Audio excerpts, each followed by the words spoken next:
हसणं होईल सोपं, जीवन होईल खास।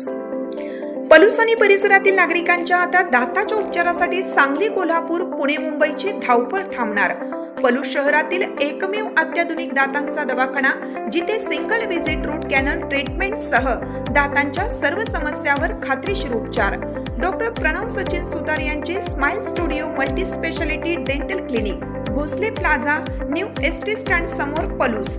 अपॉइंटमेंटसाठी संपर्क 72 72 82 72 27 आणि 87 93 75 16 25।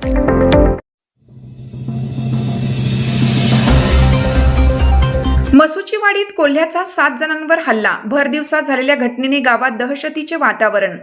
वाळवा तालुक्यातील मसुचीवाडी परिसरात सध्या कोल्ह्याने अक्षरशः धुमाकूळ घातला आहे।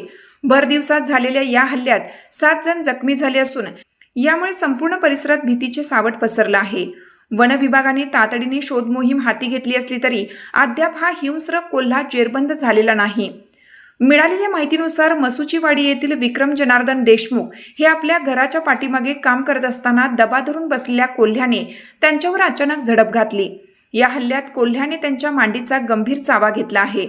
केवळ देशमुखच नव्हे तर या कोल्ह्याने आपला मोर्चा कवठेमहांकाळ येथून आलेल्या 2 मेंढपाळांकडे वळवला। त्यांनाही जखमी केल्यानंतर गावातील एका महिलेलाही या हिंस्र प्राण्याने आपली शिकार बनवली।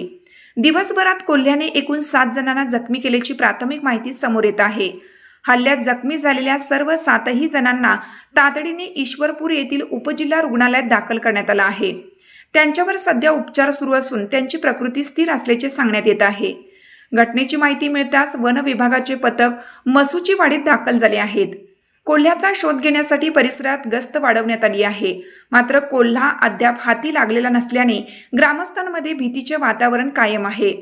जोपर्यंत कोल्हा जेरबंद होत नाही तोपर्यंत शेतात किंवा निर्जन स्थळी एकटे जाणे टाळावे, लहान मुलांची विशेष काळजी घ्यावी आणि काही संशयास्पद हालचाल दिसल्यास तातडीने वन विभागाला कळवावे, असे आवाहन करण्यात आले आहे।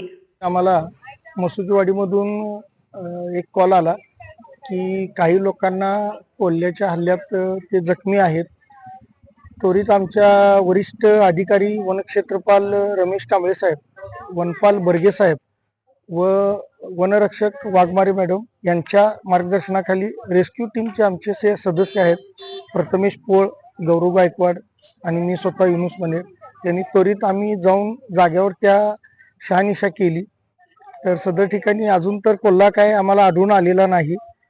तिथून ज्या जखमींना उपचारासाठी उपजिल्हा रुग्णालय उरून ईश्वरपूर येथे आणण्यात आलेलं, त्या ठिकाणी आम्ही येऊन रुग्णांची विचारपूस केलेली आहे आणि सदर